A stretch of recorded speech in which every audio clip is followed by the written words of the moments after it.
بسم اللہ الرحمن الرحیم۔ السلام علیکم دوستو، امید ہے آپ سب خیریت سے ہوں گے۔ ایک دفعہ 3 آدمی آپ رضی اللہ عنہ کی خدمت میں حاضر ہوئے۔ ان کے پاس 17 اونٹ تھے۔ کہنے لگے ہم تینوں نے مل کر اونٹوں کا کاروبار کیا تھا اور شرعی منافع بھی طے کر لی تھی، جس کے مطابق جو بھی منافع ہوگا اس میں سے آدھا میرا ہوگا، دوسرے شخص کا تیسرا حصہ ہوگا اور تیسرے شخص کا 9واں حصہ ہوگا۔ اب ہمیں 17 اونٹیں منافع میں ملے ہیں۔ ہم چاہتے ہیں کسی بھی اونٹ کو ذبح کیے بغیر ہم تینوں کو اپنا اپنا حصہ مل جائے۔ شیر خدا نے ہلکا سا تبسم فرمایا اور اپنے غلام کابر کو حکم دیا کہ سب اونٹوں کو ایک قطار میں کھڑا کر کے اپنا ایک اونٹ بھی ان کے ساتھ کھڑا کر دو۔ تینوں آدمی حیرت سے یہ معاملہ دیکھنے لگے۔ جب حکم کی تعمیل ہو گئی تو آپ نے پہلے آدمی کو بلایا اور فرمایا ان 18 اونٹوں میں سے اپنا حصہ یعنی نصف اونٹ لے جاؤ۔ آدمی نے خوشی خوشی 9 اونٹ الگ کر لیے، باقی 9 اونٹ رہ گئے۔ آپ رضی اللہ عنہ نے دوسرے آدمی کو بلایا اور کہا کہ اب تم ان 9 اونٹوں میں سے اپنا تیسرا حصہ لے لو۔ آدمی نے باخوشی 6 اونٹ الگ کر لیے، باقی 3 اونٹ رہ گئے۔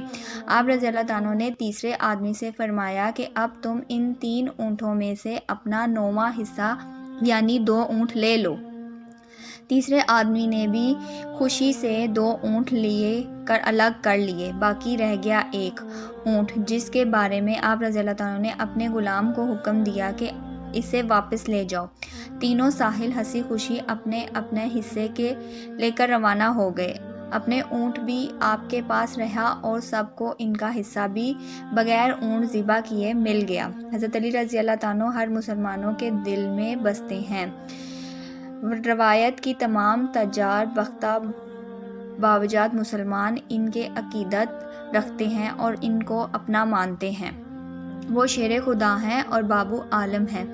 ان کے ہاں لوگ ایسے ایسے مسئلے لے کر آتے تھے کہ عام آدمی کی عقل چڑھ جاتی تھی، لیکن شیر خدا ہر مسئلے کا ایسا مکمل حل نکالتے تھے دیکھنے والا رنگ رہ جاتا تھا۔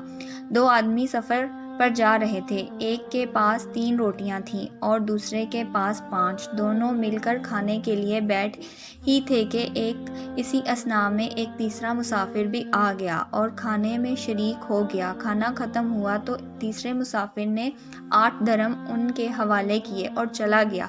اس کے جانتے ہی دونوں میں رقم پر بحث شروع ہو گئی۔ جس کی 5 روٹیاں تھیں اس کا کہنا تھا 5 درہم اسے اور 3 درہم 3 روٹیوں والے کو ملنے چاہیے، لیکن 3 روٹیوں والا اس پر راضی نہ ہوا۔ بالآخر مقدمہ حضرت علی رضی اللہ عنہ کے سامنے پیش ہوا۔ حضرت علی رضی اللہ عنہ نے پوری بات سن کر 3 روٹیوں والے سے کہا کہ تمہارے ساتھی جو فیصلہ کر رہا ہے وہ قبول کر لو، اسی میں تمہارا نفع ہے۔ لیکن وہ بولا مجھے حق سچ کے ساتھ فیصلہ درکار ہے۔ یہ سنتے ہی شیر خدا نے فرمایا حق تو یہ ہے کہ تمہاری صرف 1 درہم اور تمہارے ساتھی کو 7 درہم ملنے چاہیے۔ یہ عجیب و غریب فیصلہ سنتے ہی 3 روٹیوں والے حیران رہ گیا اور وجہ پوچھی۔ حضرت علی رضی اللہ عنہ نے فرمایا تم 3 آدمی تھے، تمہاری 3 روٹیاں تھیں، تمہارے ساتھی کی 5، تم تینوں نے اپنی اپنی روٹی بھی کھائی اور تیسرے کو بھی برابر کا حصہ دیا۔ تمہاری 3 روٹیوں کے 3 حصے کیے جائیں تو 9 ٹکڑے بنتے ہیں اور تمہارے ساتھی کے 5 روٹیوں کے ٹکڑے کیے جائیں تو 15 ٹکڑے بنتے ہیں۔ اب تمہارے 9 ٹکڑے اور تمہارے ساتھی کے 15 ٹکڑوں کو جمع کیا جائے تو یہ 24 ٹکڑے بنتے ہیں۔ اس حساب سے تم تینوں کے حصے میں 8 ٹکڑے آتے ہیں۔ تم نے اپنے 9 ٹکڑوں میں سے 8 ٹکڑے خود کھائے اور تیسرا ٹکڑا مسافر کو دیا۔ اس طرح تمہارے ساتھی نے بھی اپنے 15 ٹکڑوں میں سے 8 ٹکڑے خود کھائے اور 7 ٹکڑے مسافر کو دیے۔ اس حساب سے تمہارے ساتھی کو 8 درہم میں سے 7 درہم ملنے چاہیے اور تمہارے 1 درہم۔ فیصلہ سنتے ہی 3 روٹیوں والے شخص نے سر جھکا دیا۔ ایک جگہ کچھ لوگوں نے آدم خور شیر کو پکڑنے کے لیے گڈھا کھودا ہوا تھا۔ شیر اس گڈھے میں پھنس چکا تھا۔ اتفاق سے وہاں سے 4 دوست گزرے۔ ایک کا پاؤں پھسلا، اس نے جلدی سے دوسرے کا ہاتھ تھامنا چاہا، دوسرے نے تیسرے کو پکڑا اور تیسرے نے چوتھے کو، یوں چاروں گڈھے میں گر گئے اور شیر نے چاروں کو ہلاک کر دیا۔ چاروں کے ورثا آپس میں جنگ پر تل گئے۔ آپ رضی اللہ عنہ نے فرمایا، اگر تم لوگ چاہو تو میں تمہارے درمیان فیصلہ کیا دیتا ہوں، اگر فیصلہ پسند نہ آئے تو تم لوگ دربار رسالت صلی اللہ علیہ وسلم میں پیش ہو سکتے ہو۔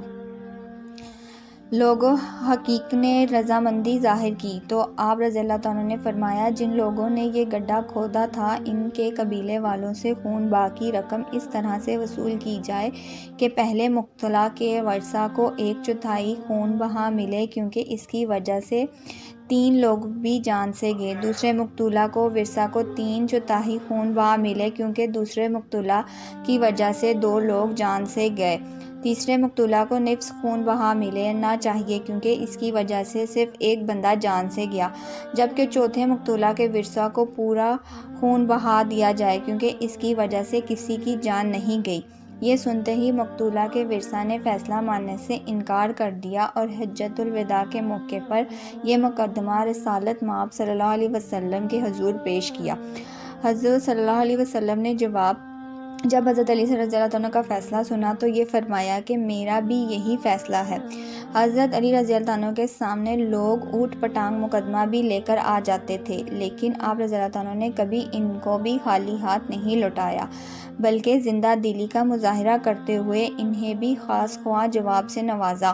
ایسے ہی ایک مقدمے کا فیصلہ سنیں، آپ کے ہونٹوں پر بھی ساختہ مسکراہٹ نما ہو جائے گی۔ ایک دفعہ 2 آدمی آپ کے سامنے پیش ہوئے۔ پہلے آدمی نے دوسرے آدمی کی طرف اشارہ کر کے کہا کہ اس نے میرے خواب میں میری ماں کی آبروئی کی ہے۔ حاضرین ہنس پڑے۔ سب کو یقین تھا کہ اس مقدمے کا زیادہ سے زیادہ یہی فیصلہ ہوگا کہ خواب کو حقیقت پر ترجیح نہیں دی جا سکتی، لیکن جو فیصلہ حضرت علی رضی اللہ عنہ نے کیا اس سے نہ صرف پہلے بندے کی تسلی ہوگی بلکہ دوسرے بندے کو بھی کوئی نقصان نہیں پہنچا۔ پہلے بندے کی بات سن کر آپ رضی اللہ عنہ مسکرائے، پھر حکم دیا کہ دوسرے بندے کو دھوپ میں کھڑا کر کے اس کے سائے کو 100 کوڑے مارے جائیں۔